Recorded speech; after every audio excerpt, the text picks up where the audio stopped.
হ্যাঁ, আজকে মানে আমি আমার অর্ডারটা হাতে পেয়েছি। আসলে অর্ডার করেছিলাম ২ টো টিউবার, সেটা আজকে পেয়ে গিয়েছি।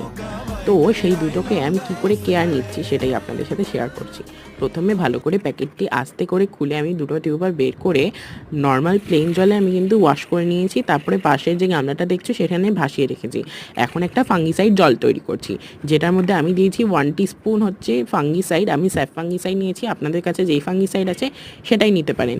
তারপরে মোটামুটি যাতে ভাসতে পারে এরকম একটু জল নিয়ে আমরা কিন্তু সেটা টিউবারগুলো নিয়ে এই জলটির মধ্যে রেখে দেব প্রায় 2 থেকে 3 মিনিট।